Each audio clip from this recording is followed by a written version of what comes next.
गैमेटोक्लोनल variation ये gamete की cloning के समय अर्थात गैमेट्स के टिश्यू कल्चर के समय उत्पन्न होने वाले चेंजेस या वेरिएशन हैं जो गैमेटोक्लोनल वेरिएशन कहलाते हैं। ठीक है, तो इसमें हम जब गैमेट्स के टिश्यू कल्चर करते हैं तब जो उत्पन्न हो रहे हैं चेंजेस वेरिएशन, नॉर्मली चेंजेस नहीं होने चाहिए, परंतु कुछ जेनेटिक म्यूटेशन के कारण या क्रोमोसोम में कुछ चेंजेस के कारण वेरिएशन उत्पन्न हो सकते हैं या होते ही हैं, तो उनको हम गैमेटोक्लोनल वेरिएशन कहते हैं। ये ठीक वैसे ही है जैसे सोमा क्लोनल वेरिएशन हमने पढ़ा था। सोमा क्लोनल वेरिएशन यानी सोमेटिक सेल का हम जब क्या करते थे, टिश्यू कल्चर करते थे, उसमें जो उत्पन्न होता था चेंजेस या वेरिएशन, तो वो क्या कहलाता था, सोमा क्लोनल वेरिएशन। तो सोमेटिक सेल डिप्लॉयड होती हैं, और तो गैमेटिक सेल कैसी होंगी, गैमेट्स जो बन रहा है ये गैमेटिक सेल होंगी, मेल गैमेट होगा या फीमेल गैमेट। गैमेट क्या हो सकते हैं, मेल गैमेट और फीमेल गैमेट। तो इनमें जो बनने वाला इनसे जो टिश्यू कल्चर होगा और इनसे जो पौधा बनेगा वो क्या होगा, हैप्लॉइड होता है। ये खुद भी हैप्लॉइड होते हैं, चूँकि गैमेट्स जो बनते हैं वो अर्धसूत्री विभाजन के द्वारा बनते हैं, मियोसिस के द्वारा बनते हैं, और मियोसिस में क्रोमोसोम संख्या आधी रह जाती है, ठीक है, हैप्लॉइड रह जाती है। ठीक, तो इनकी क्लोनिंग से जो ये पौधे बनेंगे वो भी हैप्लॉइड होंगे और गैमेटोक्लोनल वेरिएशन भी दिखेगा।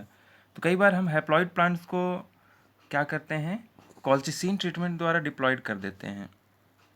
ठीक है, तो इसमें हम देखते हैं पॉलन कल्चर हो सकता है, एंथर कल्चर आ सकता है। ठीक है, इसमें हैप्लॉइड प्लांट्स तैयार होते हैं, परंतु उन हैप्लॉइड प्लांट्स को हम क्या करेंगे कि हैप्लॉइड प्लांट्स में कॉल्चिसिन एक होता है केमिकल, उससे ट्रीट करने पर क्या होता है कि कोशिका विभाजन के समय स्पिंडल फाइबर नहीं बन पाते और जो कोशिका होती है वो विभाजित ही नहीं होती, परंतु क्या हुआ है उसमें क्रोमोसोम डबल हुए थे, इसलिए जो कोशिका है वो डिप्लॉयड बन जाती है। तो ऐसे कंडीशन को जो कॉल्चिसिन नामक केमिकल के ट्रीटमेंट से हम बनाते हैं उसको हम क्या बोलते हैं, डिप्लॉयड हैप्लॉइड्स कहते हैं। इसमें अगर हम बना रहे हैं तो ना, डिप्लॉयड हैप्लॉइड्स मतलब ये डबल्ड हैप्लॉइड्स। ठीक है, यानी हैप्लॉइड को ही हमने डबल्ड कर दिया है, तो ऐसे पौधे डिप्लॉयड की तरह ही दिखते हैं। ठीक, और उसमें हमको जो जेनेटिक चेंज देखने को मिलता है वही कहलाता है गैमेटोक्लोनल वेरिएशन। ये भी जेनेटिक चेंज होते हैं गैमेटोक्लोनल वेरिएशन, जैसा कि सोमा क्लोनल वेरिएशन होता था। ठीक है, अर्थात इसमें डीएनए सीक्वेंस में परिवर्तन होता है, डीएनए सीक्वेंस में परिवर्तन हो रहा है न्यूक्लियोटाइड के क्रम में, अर्थात कि वहाँ पर कोडॉन भी परिवर्तित होंगे। ठीक है, क्रॉप इम्प्रूवमेंट में गैमेटोक्लोनल वेरिएशन का उपयोग किया जाता है।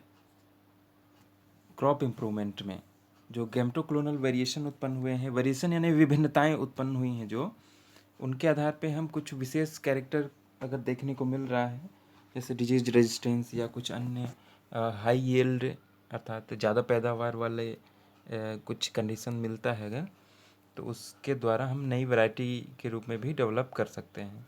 तो क्रॉप इम्प्रूवमेंट अर्थात फसल का नया वैरायटी डेवलप करना। ठीक है, तो उसमें भी इसका उपयोग किया जाता है। ठीक, तो ये ठीक वैसे ही है जैसा पॉलन कल्चर में आप पढ़े होंगे, पॉलन कल्चर, एंथर कल्चर, और इनके माध्यम से भी हैप्लॉइड या डबल्ड हैप्लॉइड डिप्लॉइड की तरह ही होते हैं। ठीक, तो उनका वैसे पौधे बनते हैं। तो इसमें इतना ही हम देखते हैं।